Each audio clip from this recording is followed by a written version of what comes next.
Depuis 3 ans, la belle famille est sur mon foyer parce que je n'ai pas d'enfant. Depuis 3 ans de mariage, pas d'enfant. Donc c'est vraiment difficile. Et pour ne pas créer trop de polémiques, ne pas créer trop de problèmes, je n'ai pas voulu insister, je suis restée. La belle famille a forcé, quand vous dites qu'ils ont mal pris le fait que vous vouliez aller à l'hôtel, pourquoi est-ce qu'ils ont mal pris en fait? Parce que Shalom à vous, très chère madame, comment est-ce que vous allez? ça va, ça va. Si j'ai le souffle de Dieu, je pense que ça va. D'accord. Merci de nous faire confiance et d'accepter de passer sur le plateau de Point d'accord. Je suis Roland, présentateur de l'émission. Vous avez le pasteur Jean-Yves Toumou qui est juste à ma droite et des frères et sœurs dans la foi qui sont là pour écouter votre histoire. Et à la fin, le pasteur Toumou va donc nous donner des conseils à la lumière de la parole de Dieu. Je rappelle que vous êtes dame Victoria Oui, c'est ça. et aujourd'hui vous avez souhaité passer pour partager votre histoire Oui. avec nous. Religieusement, nous allons prendre le temps de vous écouter.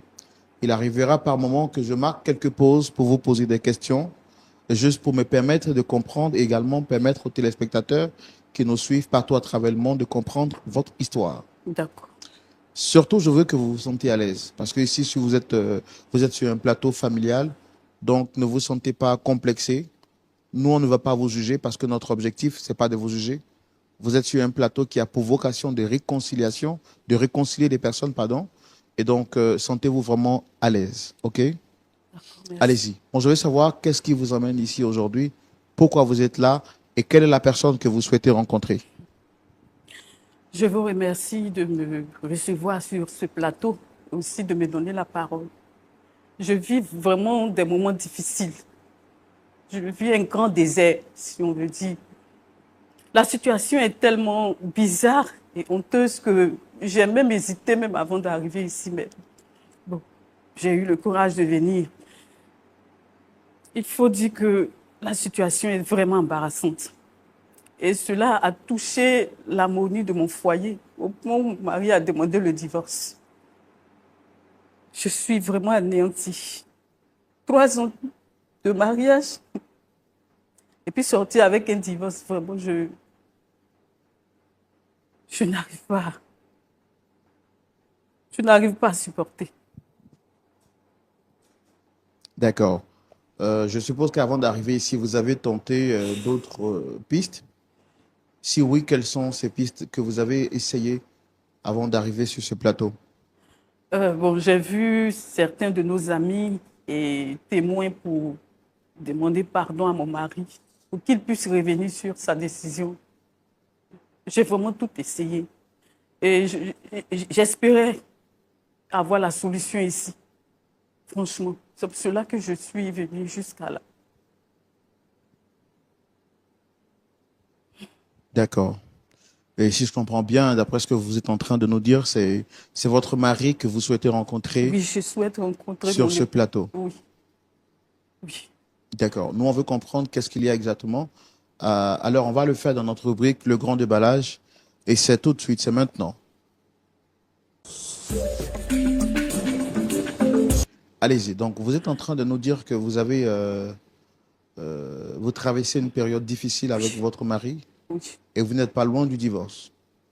On n'est pas loin du divorce. En fait, j'ai rencontré mon mari il y a 5 ans de cela. Et c'est un homme attentionné, compréhensif. Quelqu'un qui est bon et qui est... C'est l'homme idéal pour moi. Nous avons cheminé ensemble pendant 2 ans et on s'est mariés. Il faut dire que j'ai pas vraiment été honnête. Je suis entrée dans le mariage avec un mensonge. Depuis toute jeune, je traîne une maladie. Je n'ai pas pu dire à mon mari de peur de le perdre. Je traîne une maladie, malgré la prière, malgré les visites à l'hôpital, je n'ai pas eu de solution. Et cette maladie, je la traîne depuis jusqu'à maintenant.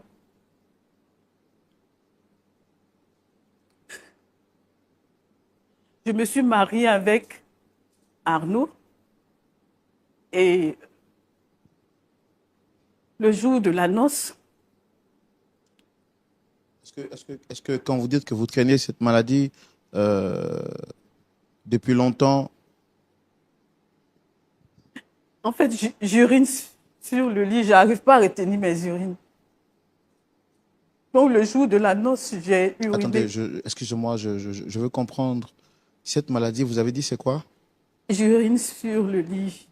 J'arrive pas à retenir mes... Vous urinez sur vous, en fait, Oui,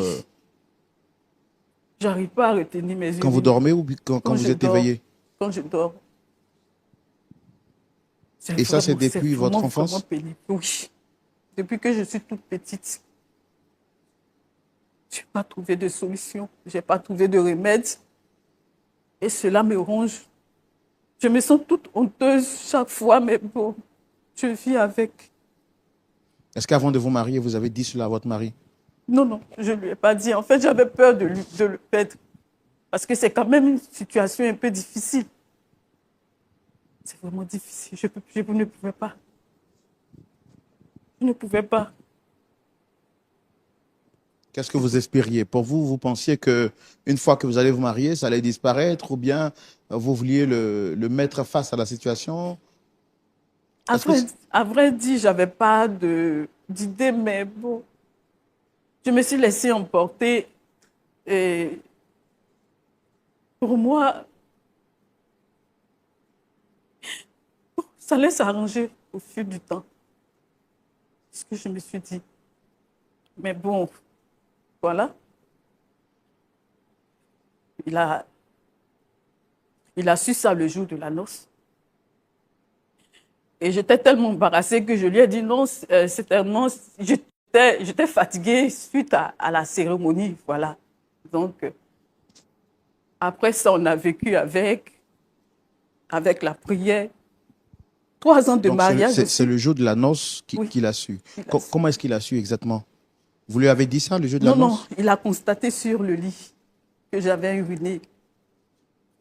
Donc, je lui ai dit, je, je lui ai dit tout simplement que j'étais fatiguée.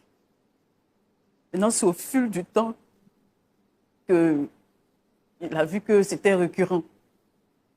Donc, on a essayé de vivre avec, voilà, avec la prière. Il me soutenait, il me soutient beaucoup, mais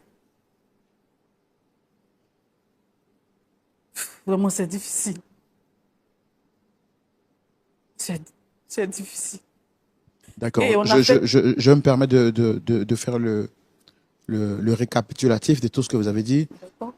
Vous traînez une maladie depuis votre enfance.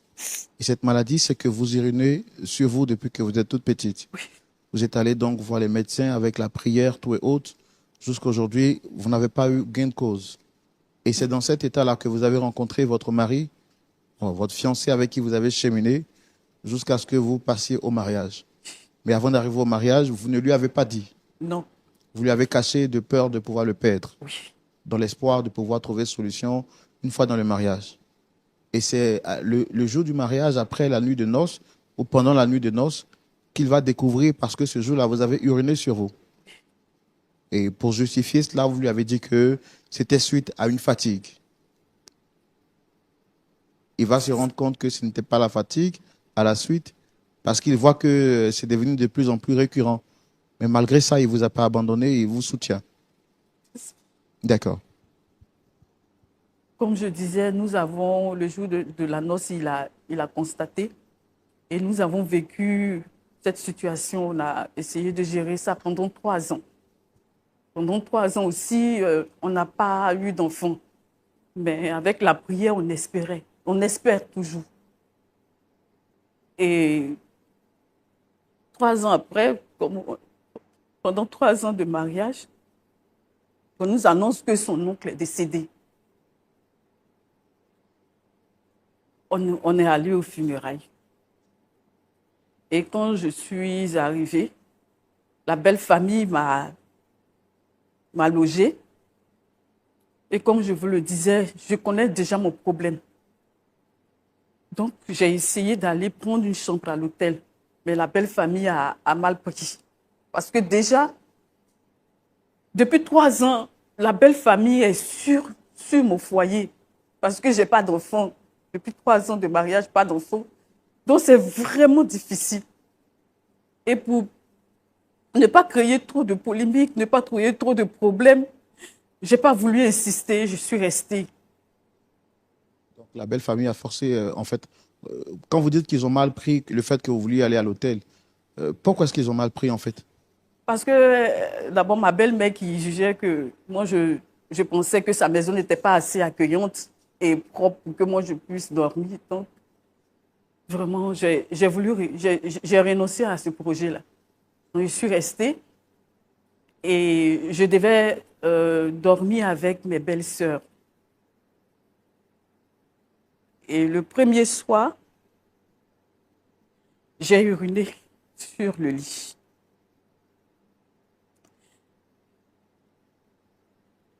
J'ai eu le discernement de me lever assez tôt pour pouvoir me changer, me laver et faire comme si de rien n'était. L'on a accusé après le fils de ma belle-sœur. Le troisième soir, j'ai uriné.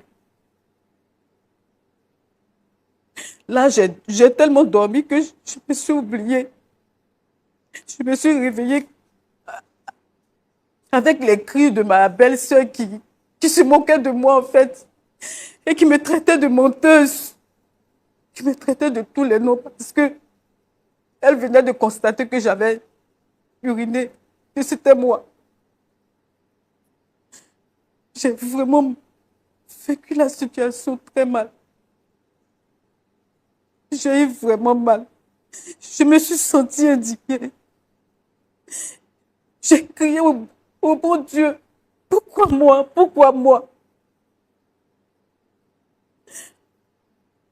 J'ai mal vécu la situation et mon mari encore plus, puisqu'il était devenu la risée de la famille. Ses soeurs se moquaient. Ses soeurs me traînaient de tout, de stérile, de femmes qui pissent sur le lit. J'étais vraiment indignée. Mon mari ne supportait plus. C'est pour cela qu'il a demandé le divorce. Je viens sur ce plateau pour que vous puissiez lui demander pardon véritablement. Je ne veux pas le divorce. Je ne veux pas divorcer. C'est lui que j'aime. Je n'ai pas demandé ça. Mais je suis victime, juste. Et je dois vivre avec.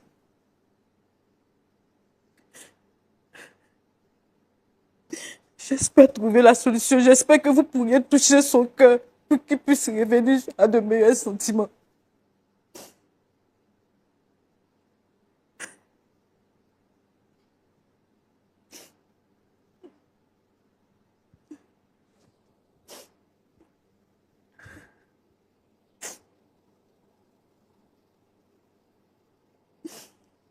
Et votre mari, actuellement, il vit où exactement?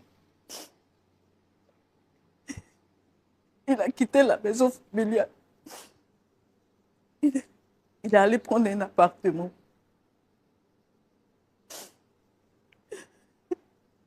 Je me retrouve toute seule, sans soutien, sans rien.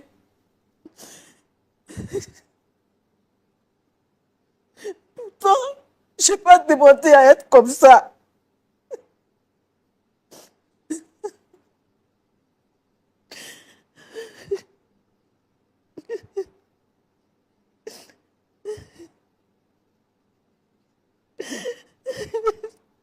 Je n'ai pas d'enfant.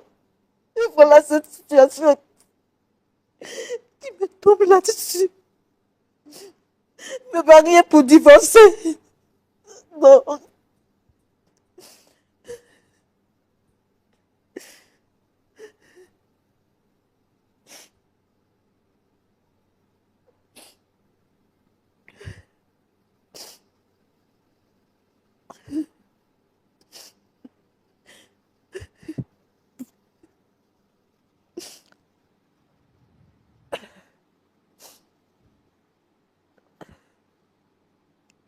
D'accord.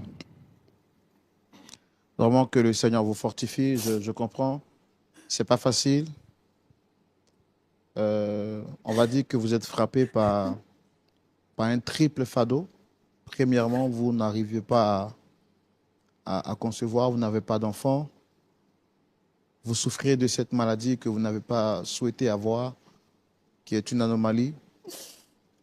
Un quatrième fardeau pourrait se rajouter à ces trois autres. Le plus grave, c'est que votre mari demande le divorce. Et je sais que ce n'est pas facile. C'est vraiment honteux. Mais nous espérons que Dieu vous aide à en sortir. Essuyez vos larmes, soyez vraiment fortes. Et sachez que moi, je comprends ce que vous vivez.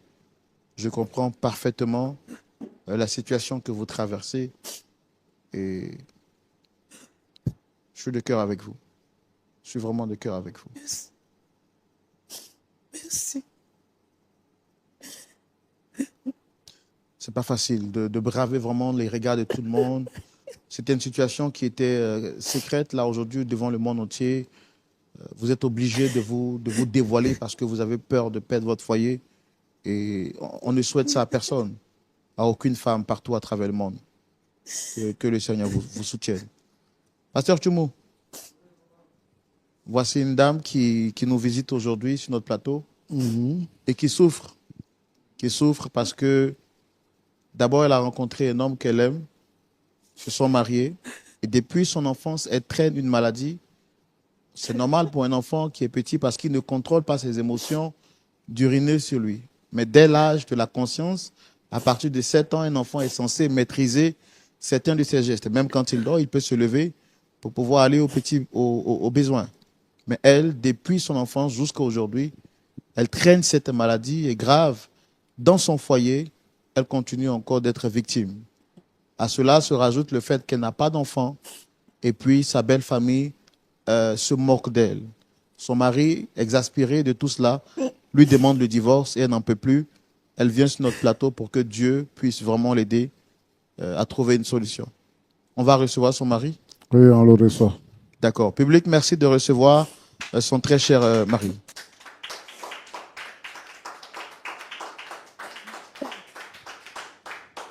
Bonsoir.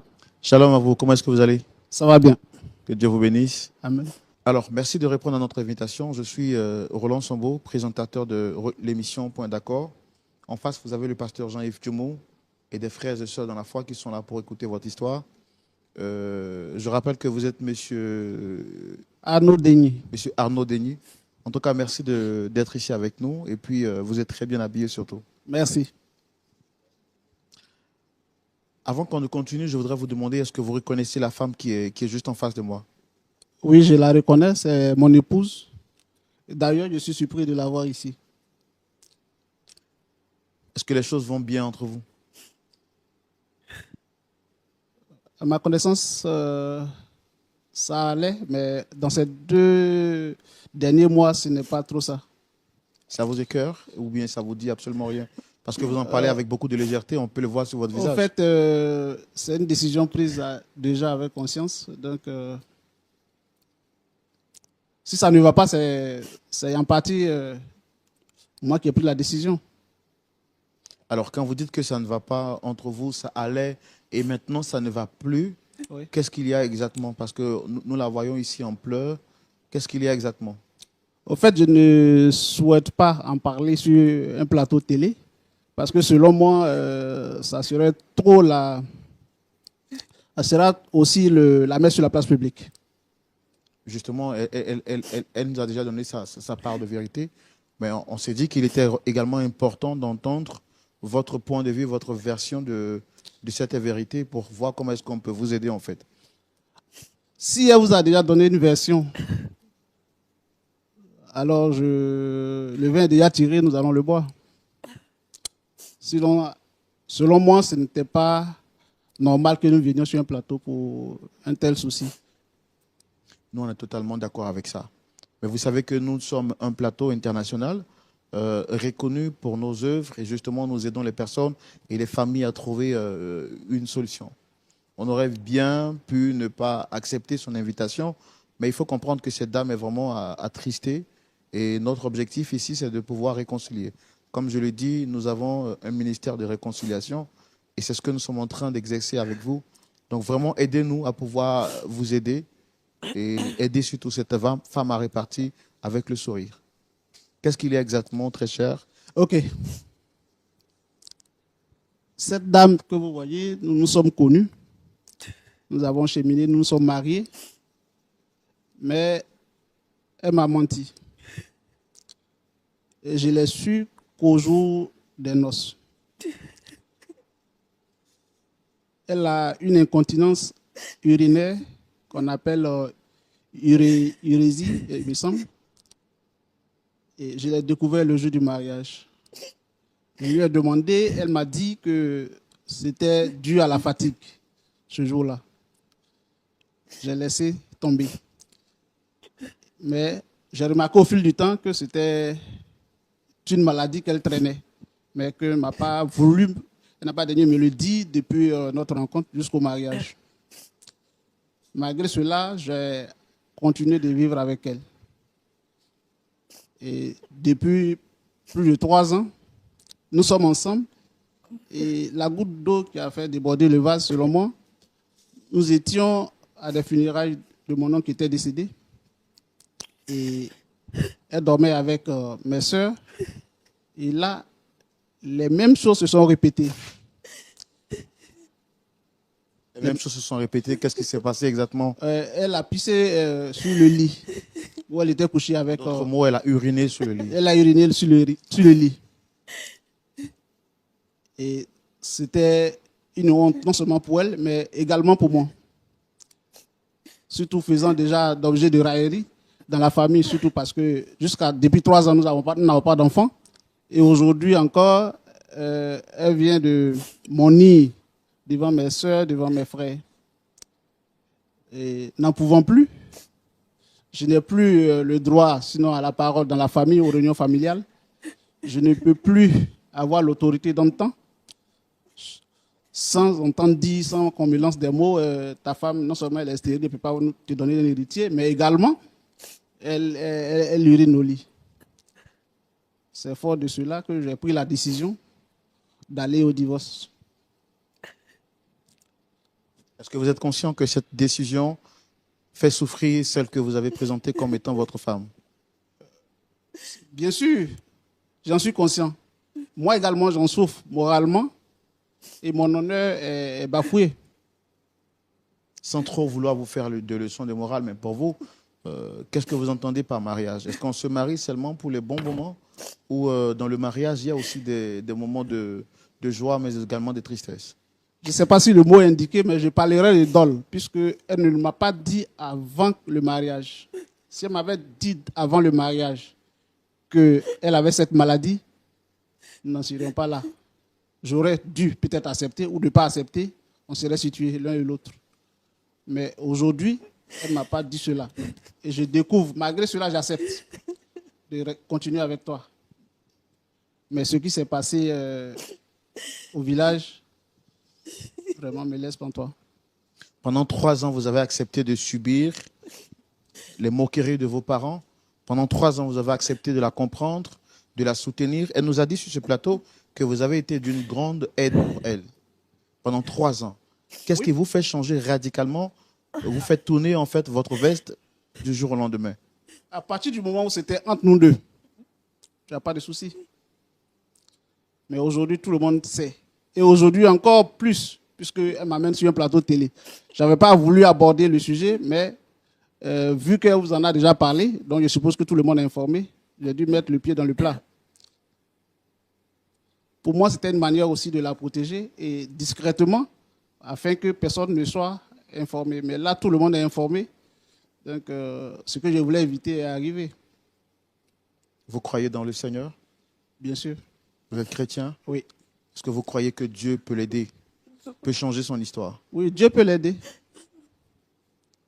Je pense que Dieu peut l'aider. Mais vous, en tant qu'enfant de Dieu, est-ce que vous ne pouvez pas prier ensemble pour que Dieu change ce cas-là? On l'a déjà fait depuis depuis 3 ans. Donc vous êtes à bout de force. Oui. Comme vous l'avez dit, le Seigneur même peut nous donner la force, mais pour le moment, je suis à bout de force.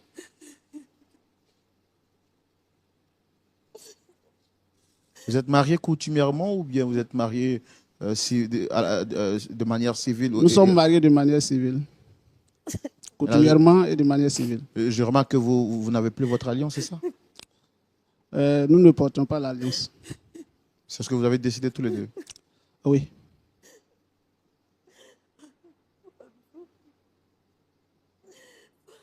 À vrai dire, est-ce que vous l'aimez encore ou l'amour n'est plus? Je l'aime toujours, mais à l'impossible, nous l'avons tenu. J'ai pris la décision de pouvoir mettre fin à cette relation afin de me libérer un peu. Le poids est trop lourd à porter.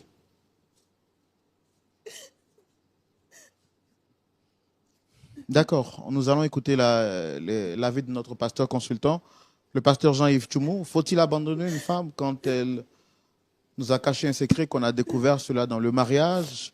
Est-ce que le mariage, c'est seulement pour les temps de bonheur? Est-ce que les temps difficiles ne devraient pas être l'espace idéal pour prouver notre amour à notre partenaire? Que nous recommande la Bible dans ce genre de situation? Le divorce est-il autorisé en cas de mensonges découverts dans le mariage? Pasteur Jean-Yves Tchoumou, éclairé à la lumière de la parole de Dieu, nous répond tout de suite dans la rubrique à la loupe de la parole. Et c'est tout de suite.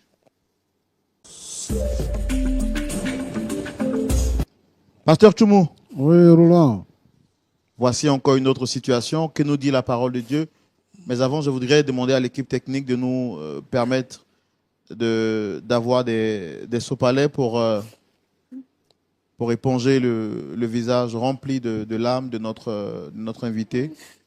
Non, pardon, pardon, ne me laisse pas tomber. Pardon, pardon.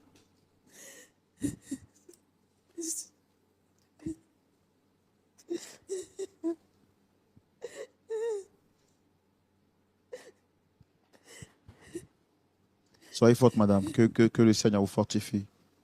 Soyez forte. Pasteur Tchoumou. Oui, Roland. Voici la situation. Okay. Comme le disent les Ivoiriens, on fait comment? Merci beaucoup. Je voudrais m'adresser à ma fille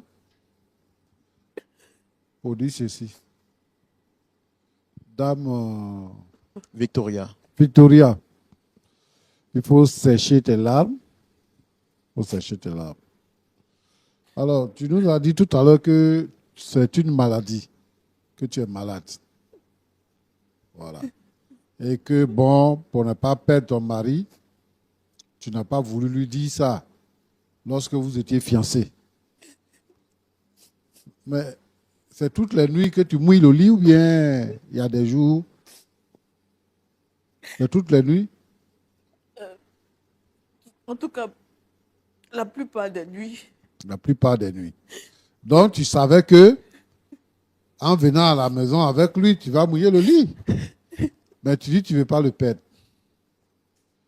Peut-être que si tu lui avais dit et tu lui avais donné la possibilité de choisir, le choix serait bien. Maintenant, deuxièmement, c'est que vous arrivez aux funérailles au village. Lui, il sait, toi, tu sais. Mais quand même, vous acceptez que tu ailles dormir avec les autres. Bon, ça allait arriver. Comme tu parles de maladie. Sinon, bon, faut pas boire l'eau le soir. Faut pas manger même. Là, au moins, tu sais que tu peux te contenir. Vous êtes parti à l'hôpital. Et là-bas, on a dit quoi? Il n'y a pas de solution pour le moment. Il n'y a pas de solution. Tu as été infecté, ou bien tu es né comme ça? Je ne sais pas si j'ai eu une infection, mais je ne suis pas née comme ça. D'accord. Que le Seigneur te fortifie. Mais vraiment, quand vous êtes fiancé là, dites à votre fiancé, si vous êtes malade, si vous avez un enfant, ceci, cela, il faut expliquer ça. Comme ça, le monsieur n'est pas surpris dans le mariage. Et là, la première nuit même, tu avais une occasion de dire encore, tu dis non, que c'est parce que je suis fatigué que c'est arrivé. Yako, en tout cas. Et que le Seigneur te fortifie. Nous allons prier pour toi. Nous savons que le Seigneur est capable de tout. Ce qui est impossible aux hommes est possible à Dieu. Nous allons prier pour toi et la situation va changer. Et tu seras guéri. Tu as compris? Il faut arrêter de pleurer.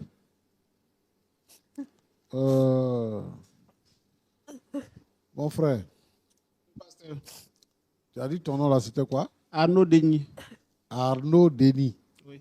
D'accord. Ça fait 3 ans que vous êtes mariés. Oui.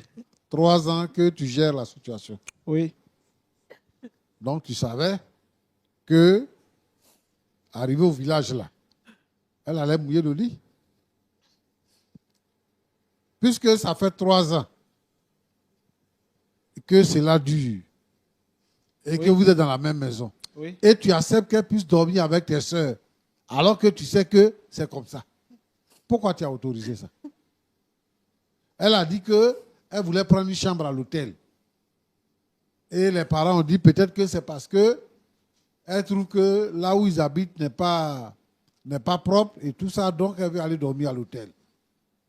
Toi, tu dormais avec qui? Je dormais avec des frères. Il faut dormir avec ta femme. Tu prends ta femme, vous partez au village et puis tu la fais dormir avec les autres. Alors qu'il y a un secret entre vous. Donc, pour protéger ce secret-là même, tu aurais dû prendre une chambre à l'hôtel pour vous deux, là-bas, pour la garder. Pour ne pas que ça sorte. Bon, maintenant, c'est sorti. Tu dis que, comme c'est arrivé comme ça au village, donc tu vas la divorcer. Tu voulais la divorcer avant? Non. Mais pourquoi tu as divorcé maintenant? Tu es chrétien? Oui. Tu crois que le Seigneur est capable de tout? Oui, je crois. Moi, je ne veux pas t'encourager à divorcer. Tu as dit que dans les moments difficiles, tu vas soutenir ta femme. Tu as dit que dans les moments de bonheur comme dans les moments de peine, tu vas la soutenir. Maintenant, elle est face à une situation. Et si on voit la façon dont elle se comporte, elle t'aime vraiment. C'est une femme qui t'aime. Et elle est en détresse. Elle a dit ici que ce n'est pas de sa faute. Ce n'est pas parce qu'elle veut le faire. Elle ne veut pas le faire. Mais elle est malade. Elle est en détresse. Quand une personne est malade, on la soigne. On prie pour elle. Donc moi, je pense que ce n'est pas une bonne décision. Elle est venue nous voir pour plaider auprès de toi. Pour que tu puisses renoncer à ton idée. C'est vrai que tout le monde a découvert au village maintenant qu'elle mouille le lit. Et comme toi, tu n'es pas surpris par la situation, donc tu ne dois pas suivre tes parents. Il faut mettre véritablement la situation devant le Seigneur. Je pense que, parce que par moment, il t'est venu à l'esprit que si ça continue, tu vas divorcer. Donc, tu n'as pas encore pris avec ton cœur pour mettre la situation devant le Seigneur et demander avec foi pour que le Seigneur guérisse ta femme. Ça, c'est la première chose. La deuxième chose, c'est que tu trouves qu'elle a tous les défauts. Premier défaut, elle mouille le lit. Deuxième défaut, c'est qu'elle ne peut pas faire d'enfant. Donc, tu veux te débarrasser d'elle pour pouvoir trouver une autre femme qui va faire enfant et qui ne va pas mouiller le lit. Mon frère, Dieu a permis que tu rencontres cette femme-là pour que tu sois un soutien pour elle. Pour que par toi, la délivrance vienne dans sa vie. Et que ce soit un témoignage. Nous, les enfants de Dieu, là, nous, on a confiance au Seigneur.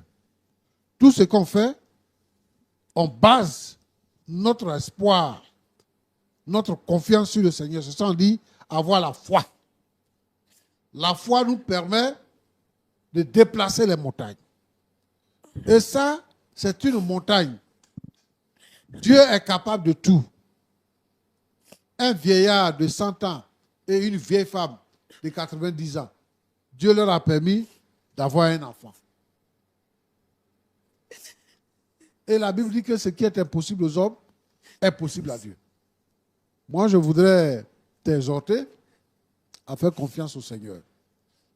Je voudrais t'exhorter à tourner les regards vers le Seigneur et d'attendre le secours. Le psalmiste dit, je lève les yeux vers les montagnes. D'où me viendra le secours?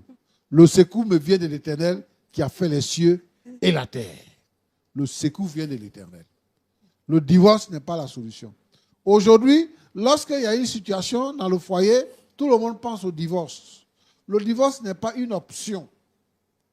Quand on se marie là, on se marie jusqu'à ce que la mort nous sépare. On ne se marie pas pour divorcer après. Je vais parler des chrétiens. On ne se marie pas pour divorcer après. Donc, quand il y a des situations dans la famille, on met ça devant Dieu. On prie même. Si la prière ne guérit pas, Dieu a donné à l'homme la capacité de trouver des remèdes pour que nous puissions guérir de nos maux. Et Dieu aussi va vous guider vers la personne qui peut trouver la solution à la maladie. C'est comme ça que le Seigneur opère. Et donc, moi, je voudrais que on puisse laisser libre cours à la puissance du Saint-Esprit pour se manifester dans votre foyer. Pour que madame soit guérie de tous ses maux et qu'elle puisse concevoir. Pour que cela soit un témoignage. Moi, je crois de tout mon cœur que dans un proche avenir, nous allons encore vous recevoir sur ce plateau pour venir rendre témoignage de ce que le Seigneur a fait pour vous. Parce que ça va cesser et elle va concevoir. Vous allez venir avec votre enfant ici. Que Dieu vous bénisse abondamment. Amen.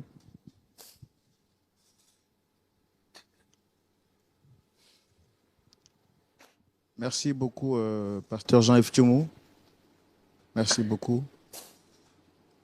Dame Victoria, comment est-ce que vous vous sentez après les propos du pasteur? Vous avez quelque chose à dire? Je suis vraiment soulagée. Je suis vraiment soulagée. Et j'espère que les paroles du pasteur vont toucher véritablement le cœur de mon mari.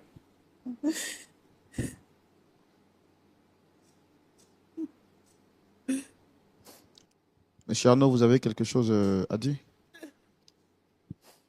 Je n'ai pas grand-chose à dire. Seulement vous dire merci de nous avoir reçus et écoutés, surtout avec les conseils paternels du pasteur. Je prends ce que nous avons pris bonne note, sinon j'ai pris bonne note. Et on verra. D'accord. Je ne suis pas en train de vous forcer la main, mais on verra. C'est une réponse certaine dans le futur. Vous voulez dire quoi exactement? Parce qu'elle est venue sur le plateau pour demander pardon, parce qu'elle vous aime. Et c'est vrai qu'elle vous a menti. Et elle vous demande pardon de vous avoir menti. Elle vous demande pardon également de vous avoir exposé ou d'avoir mis la honte sur vous au milieu de vos parents. Là, ce qu'elle demande, c'est pardon devant le monde entier. Elle s'est exposée. C'est comme quelqu'un qui se met nu, en fait. Ce sont des secrets qu'on cache pour soi. Et à cause de la situation, elle est venue devant la face du monde entier pour reconnaître. Aujourd'hui, au quartier, tout le monde saura que quand elle dort, elle urine. Mais elle le fait par amour parce qu'elle n'a pas envie de vous perdre. Parce que vous êtes le seul soutien qu'elle a dans sa vie. Pardon. Je mesure la grandeur du pas qu'elle vient de franchir en venant sur votre plateau. Et c'est conscient de tout cela et de ce que le pasteur vient de dire à la lumière de la parole, que j'ai dit que je mets un peu d'eau dans mon vin, que nous sommes dans le feu de l'action. Voilà, je ne voudrais pas me dédier au risque qu'on me dise demain que devant tout le monde entier, vous avez pris telle décision. Mais la nuit porte conseil. Pasteur Tchoumou. Oui, Roland. Il dit qu'il veut dormir d'abord. La nuit va lui porter conseil.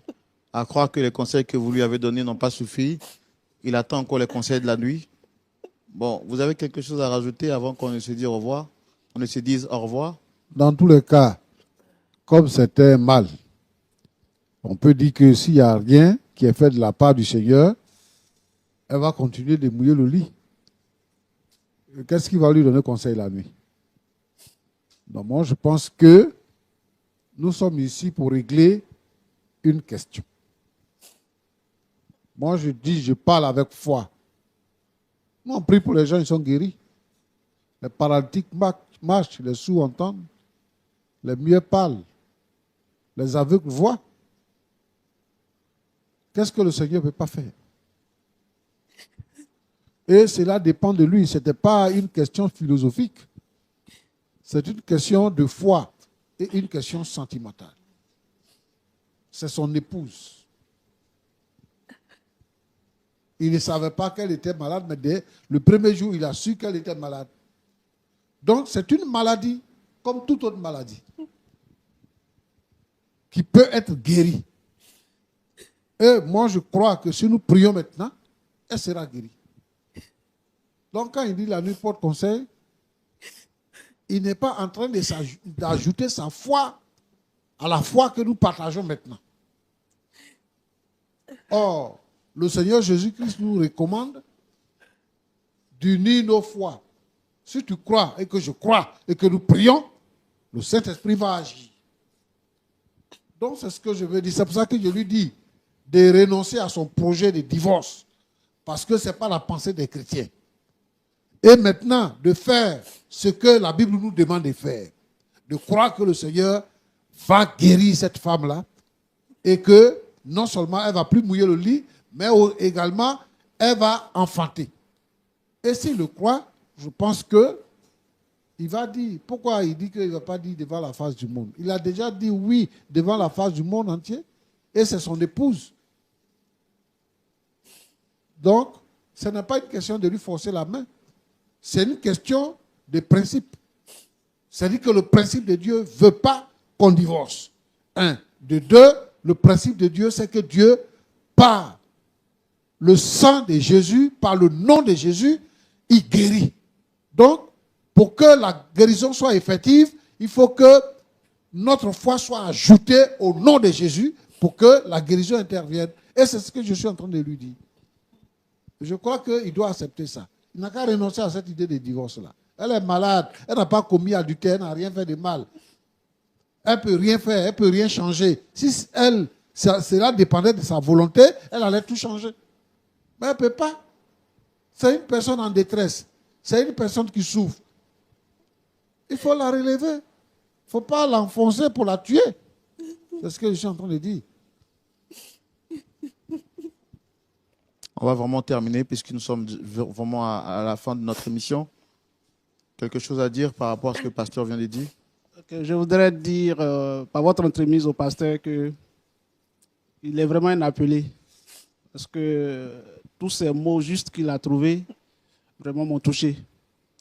Je ne saurais me départir de ce qu'il a dit.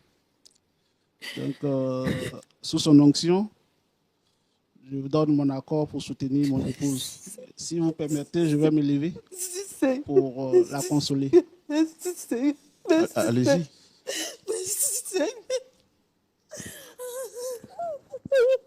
Merci.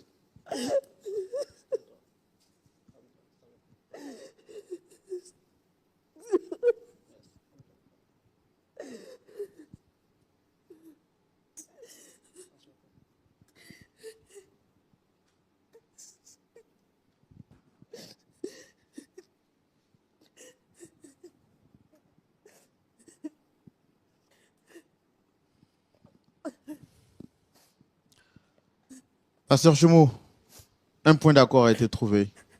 On bénit le Seigneur. Et je voudrais demander au public de rendre gloire au Seigneur par des applaudissements. On le fait rarement. Merci. Merci. Merci. On va terminer en prière avant de se dire au revoir. Allez-y, pasteur. Tu es bon, notre Dieu. Lorsque nous prions, tu nous écoutes et tu nous exauces. Maintenant, je prends autorité sur le mal qui ronge cette dame. Seigneur, ce mal honteux qui fait qu'elle mouille le lit et qu'elle ne peut pas enfanter. Je brise tous les pouvoirs mystiques, tous les pouvoirs démoniaques, toute la puissance des ténèbres. J'anéantis toutes les forces du mal et je brise la maladie.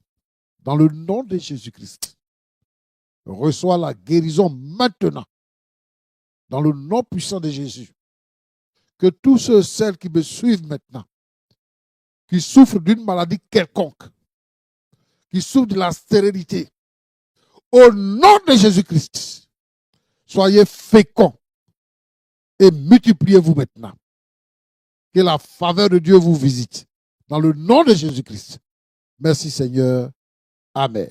Amen. Moi, je dis un grand et un gros Amen parce que je crois que ces paroles sont esprit et vie.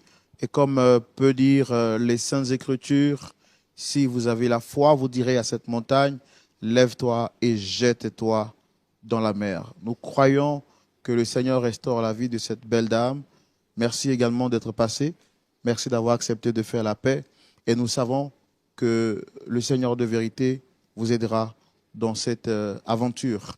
À vous également qui suivez cette émission, peu importe le problème que vous traversez, nous le disons, le Seigneur est fidèle et quelle que soit la distance, croyez que Dieu est toujours le Dieu des miracles qui fait de grandes choses et votre cas n'est pas désespéré, n'est pas impossible. Je vais rappeler encore cette très bonne nouvelle. Oui, nous parlons du Seigneur Jésus-Christ, mais n'oublions pas que son parcours, il a vécu en Israël. Et nous serons en Israël du 28 septembre au 6 octobre, pas pour idolâtrer, pas pour nous coucher dans la tombe de Jésus. Non, pour voir de nos propres yeux les endroits où le Seigneur Jésus-Christ a vécu. Vous savez, il y a une véritable différence entre celui qui a entendu parler du lion et celui qui a vu le lion. C'est pourquoi nous vous donnons rendez-vous en Israël pour voir de vos propres yeux les endroits où le Seigneur Jésus-Christ a marché, les endroits qui ont marqué son parcours durant son existence terrestre. C'est important pour la foi du chrétien. Mais justement, nous y serons pour des temps de prière, de restauration, d'édification, avec des hommes de Dieu avertis et aguerris à la lumière de la parole de Dieu. Le pasteur Jean-Yves Tchoumou sera là. Je serai également de ce voyage. Et je rappelle que les inscriptions ont commencé, se poursuivent et prendront fin le 31 juillet 2023. Pour plus d'informations, contactez le numéro plus 225 07 08 00 13 01. Et je rappelle que en plus des hommes de Dieu, de tous les programmes que nous ferons, les hommes d'affaires africains de notre délégation et les hommes d'affaires rencontreront la Chambre de commerce israélienne. Et ce sera cette année même dans ce voyage de la conférence internationale francophone. C'est un rendez-vous à ne manquer sous aucun prétexte. C'est le plus grand du genre de la francophonie jamais organisé. Ne manquez pas, ne vous faites pas raconter. Et pour vous qui doutez, demandez à ceux qui étaient avec nous pour l'édition 2022. C'était tellement magnifique que personne n'avait envie de rentrer chez lui. Des guérisons extraordinaires. Des personnes ont expérimenté la main de Dieu. Et je vous invite, ne manquez pas. Shalom chez vous, prenez soin de vous. Et n'oubliez surtout pas, le mensonge, quelle que soit sa forme, est terrible et détruit des familles, des peuples, des nations et des histoires. Ne vous laissez jamais prendre dans le piège du mensonge. Que Dieu vous garde et que la vérité soit votre ceinture. Au revoir.